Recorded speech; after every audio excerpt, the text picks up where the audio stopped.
I was talking to an agent out of Colorado the other day, and she said something about Medicare says there's 50,000 dual eligibles that are out there that haven't been helped. Does that sound accurate? It seems like a huge market. I would tell you, instead of verifying that number, what I can tell you, because I don't know. Yeah, but sure. There are a ton of people that are Medicare beneficiaries that are Medicare and Medicaid, but they're enrolled in the wrong plan. Right. They didn't know better. They may have rolled over the phone, or what I see a lot is they enrolled in a regular core plan and then later acquired or qualified for Medicaid, but they never made the change to a new plan. So they're in a plan that doesn't have a ton of benefits like they should be entitled to, and they're paying copays, and they shouldn't be paying copays. But it's a matter of being in those households and doing a little bit of research and finding out if they're in the right plan. But it does happen a lot. I would say maybe 1 out of 4, maybe 1 out of 6. When I run into agents, I mean, and those are so easy. I mean, it's a no-brainer. Yeah. Stay with us. Sounds like you're stealing candy from a baby, man. Yeah, we're just going to move you. We're going to keep your same carrier. We're just going to move you to a different plan that's got all these extras. Yeah. And maybe you're paying a premium. We're going to remove the premium. And all these copays that you're paying, I'm going to do away with them. You're a hero. Yeah. An instant hero. Now, here's the other statistic on this one. Let's assume that they actually did the work and got Medicaid or LIS. 1 out of 4 that qualifies for LIS. No, I take that back. Yeah, 1 out of 4 is in LIS. The other 3 don't even know that they should be in LIS, and they're not enrolled. Wow. Okay, I don't know. So 75% of these guys that I run, at least what I'm running into, have the income to qualify for low income subsidy, but they're not enrolled. And I would tell you, it takes me 5 minutes to do an app online. I got to wait about 2 to 3 weeks for them to get the result. No underwriting health wise, right? For MA plans. There's one health question, and that's end stage renal. If they're on dialysis, you don't do anything. You walk away. But that's it. That's it. So the environment that we're in, and we're at the start of this environment, okay, of this time in history where we're having so many seniors turn 65. We're at the beginning of a gold rush. And here's the other deal. Yeah. You got a lot of agents that are going out. They're retiring too. Mm-hmm. So there is a shortage of agents. And I will tell you, Medicare.gov, it's not the best site to navigate.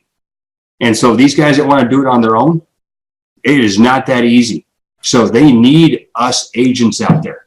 So for those that are in defense and thinking, well, there's not a lot of money. We'll talk about the money here a little bit. Yeah. But if they think that there's not a lot of opportunity, we got to set them straight, because we're in a point now in history where there's between 10 to 12,000 seniors a day turning 65. And man, that's some serious numbers and some serious money to be made. And one of the I believe one of the biggest MedSup producers I know has just a day's worth out of the year of Medicare supplement policies, right? So, I mean, imagine that, that's a drop in the bucket, because it's an annual change and that's growing. And again, if you look at the numbers, guys, you should see this as far as being a due diligence thing. If you look from 2020 to 2040, the senior population will double. It will double, okay?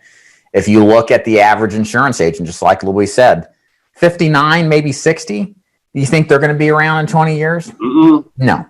You didn't get into insurance to work till you die. Usually you get into insurance because you want a lifestyle along with a decent income. So there is going to be, I believe, within an ever-increasing pool of applicants, a decreasing, best case level amount of agents, but there's going to be significant attrition. And what does that mean? That means it means the agents that are in the business are going to have a bigger market share. There's going to be a bigger market opportunity. So less competition, right? And so it's very exciting. And there's plenty to go around. I mean, you just got to get yourself in front of seniors. And guess what FE guys are doing? They're sitting in front of seniors all day long. It is a natural scenario for them. How many final expense prospects did you say that you think would be eligible? Like, let's take an agent that's working as final expense leads or as clientele. What is the percentage of those people that would fit some of these criteria of qualifying off season for a plan? Oh, I think if you're working the lower income demographic, and of course they're over 65. I mean, they're going to be on Medicare. I mean, that's a given. And they're going to be utilizing Medicare. A lot of times these guys enroll in a plan that it's the first one who knocks on the door. Per se, it may be on, they just saw an ad on the paper or TV, and they just signed up. And so did they research the plan? Did they check their doctors? Did they check their meds? Probably not. Right. Okay. They didn't know they needed to do that. They just figured they would enroll and they're good. And so I would say that if they're working from the agents that we've trained, I would say that you're going to strike gold 50% of the time. If you visit with 6 people in a day, you should be writing 3. It's just that much business out there. And that's average. And I'll tell you, and that's what our number one guy is doing. It's just he's seeing about 8 people a day. Mm-hmm. He's just pushing the numbers. And so he's writing 3 or 4 a day. And it's easy for him to write 15 or 20 in a week. And it's very much like, I mean, you would agree with me, this system that we have has the same capability to scale, like with final expense. With final expense, I can teach a guy to run 35, 40 appointments a week. It sounds crazy when you start, but it's possible. Almost sounds like this is kind of the same kind of like factory line, rinse and repeat process. All you need is enough leads, appointments, and the right carriers. That's the toughest part of the job, is sitting in front of people. And that is it. Hey there, thanks for watching my video. And if you want to sell Medicare, then here's what you need to do. I can help you with that. We have an entire sales and marketing program designed for new agents or experienced agents that want to up their game when it comes to selling Medicare Advantage. If you'd like to learn more about how our program works and how we have agents that are writing 15 to 20 Medicare Advantage plans a month directly using Medicare leads, or if you want to learn how to cross-sell Medicare Advantage to your final expense leads so you can develop a passive income stream, here's what you need to do. Go to davidduford.com, click the Join Dave's Agency button at the top of the menu, and then you'll be able to see where you get more information on the Medicare Advantage program so you can learn more how it works and what the process is in getting started. Thanks again for watching, and we'll see you again soon. Bye.